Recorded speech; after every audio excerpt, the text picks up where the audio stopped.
Hi everybody, welcome to my new video. Today we will draw this cute pier on the shore of a wonderful sea using one-point perspective. Okay? Good, here we go. I start by drawing the horizon line. The horizon line is a straight line that should be drawn parallel to the top and bottom edges of the page. Yes, this point is our vanishing point in this drawing. In one-point perspective, the vanishing point should always be on the horizon line. So far, we have applied two important rules of perspective: horizon line and vanishing point. Without these two, you cannot draw in perspective. Well, now I draw two straight lines from the vanishing point to the bottom left of the paper. If you have difficulty drawing straight lines, you can use a ruler. In fact, there are times when I need to use a ruler, because sometimes my eyes can perceive a line as straight when it's not actually straight. So if you want to use it, use it. Okay, well, this part we drew will form the upper part of the cute pier. On the right and left sides of the pier, we need to draw wooden stakes, which are the main parts of the pier. Now, I draw a straight line on the left side of the pier towards the vanishing point.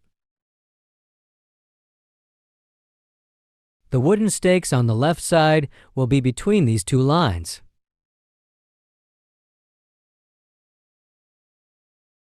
Now I'm drawing a straight line for the wooden stakes on the right side.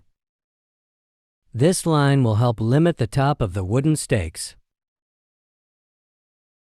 Let me show you what I mean.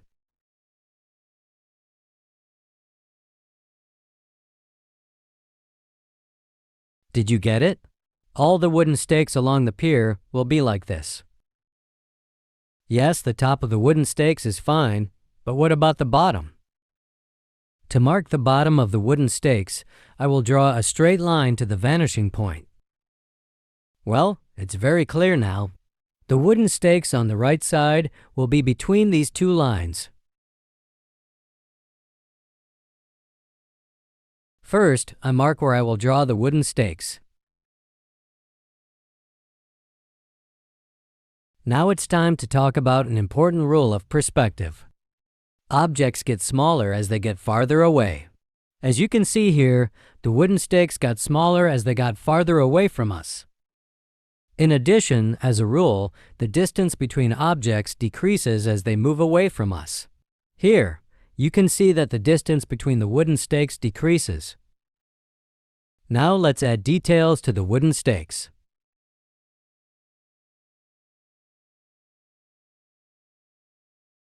As you can see, in accordance with the rule I just mentioned, the width of the wooden stakes is getting narrower. Now it's time for the wooden stakes on the left. I want to draw the wooden stakes on the left and right symmetrically. To do this, as you can see, I draw a straight line between the top of the wooden stake on the right and the reference line we just drew on the left.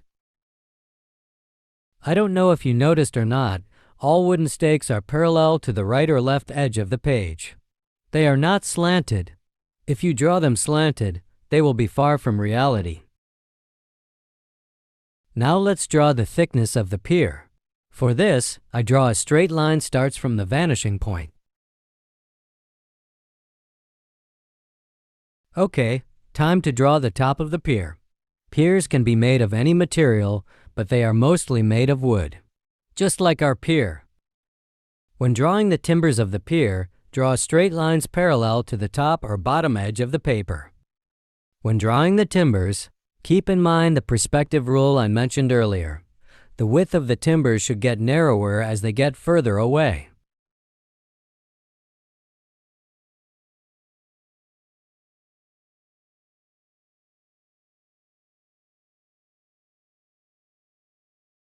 Good. Now let's draw the thickness of the timber.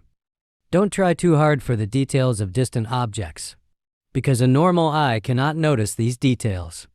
A few soft touches will be enough. Notice that the pier seems to go on forever, but there has to be an end to this pier, right? Of course there is. At this point, I'm going to end the pier and erase the rest of it. Okay, let's continue. To add some beauty to the drawing, I'm going to draw a gazebo on the left side at the end of the pier. I won't go into too much detail.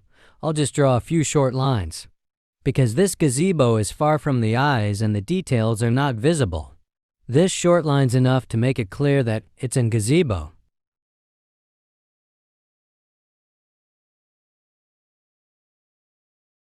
Okay, that's it.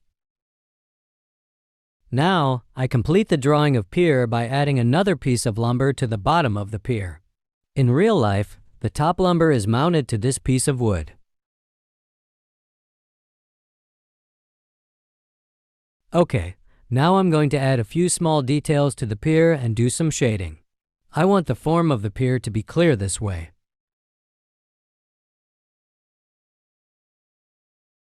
Since the subject of the video is perspective, I will not go into detail about lighting and shading.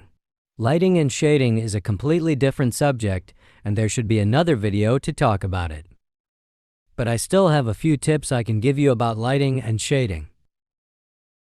The first is about how you should hold your pencil. Everybody holds their pencil in the way they feel most comfortable. I agree with that. I just want to say that the position of the pencil in your hand is important. It would be better to hold the body of your pencil horizontally, as close to the paper as possible. I mean, it's good to keep your pencil in a horizontal position, not vertical. Look at how I hold the pencil, please. When you want to add fine details or paint very dark areas in your drawing, of course you may hold your pencil in a more vertical position.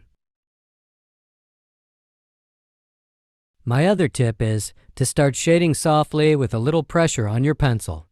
Use more pressure on your pencil for harder strokes as you go through your shading. It's always best to go from soft to hard, from light to dark.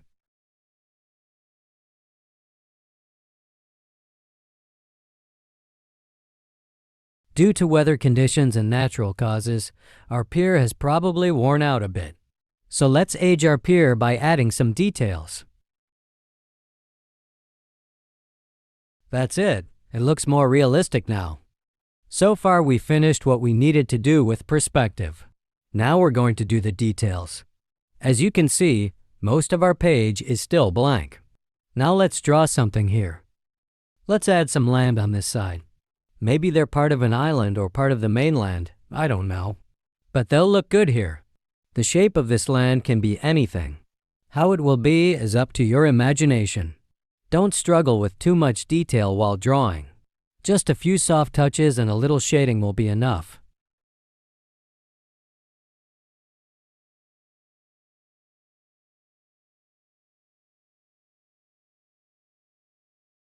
Let's add some land on the left side too.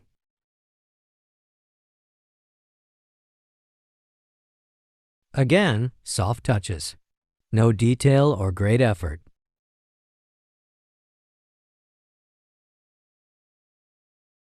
Looks nice, right? Notice that I position these lands on the horizon line. Not above or below the horizon line, but right on it. Now it's time to take care of the sea. The sea line should be the horizon line. It would be a big mistake if you draw the sea below or above the horizon line. As I said before, I won't go into detail about lighting and shading. That's another subject. Just make soft, light strokes. Pay attention to how you hold the pencil.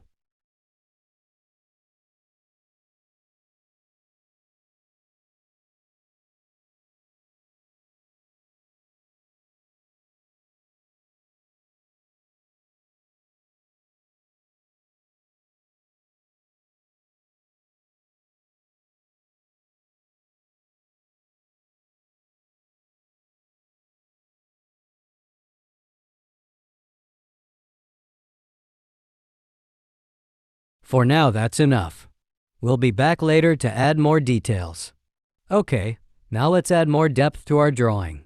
To achieve this, we can add an object closer to us than the pier. Let me show you how. For example, the sea comes up to here, then the beach begins.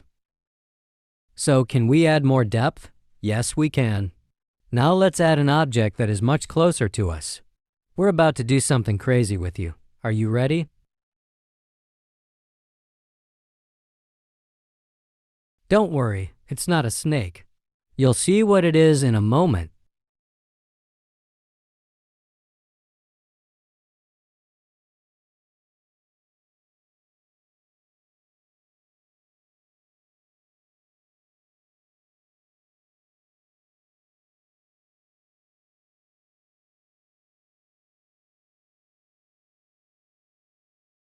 This is a leaf from a tropical tree. It also looks like a palm leaf. I don't know, maybe. All I know is, it looks nice. Let's add more.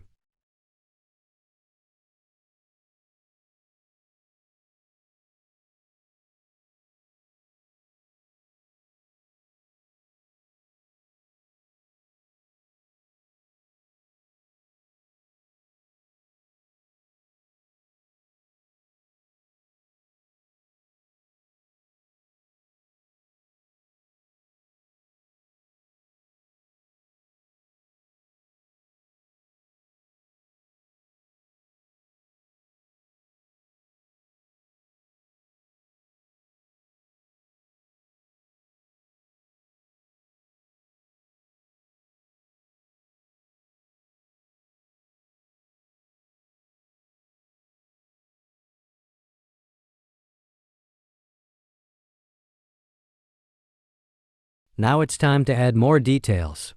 You can add as much detail as you want. It's completely up to you.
Okay, that's it. What do you think? Thank you very much for watching my video. I hope you enjoyed it. I would be happy if you subscribe to my channel. See you in the next video. Goodbye.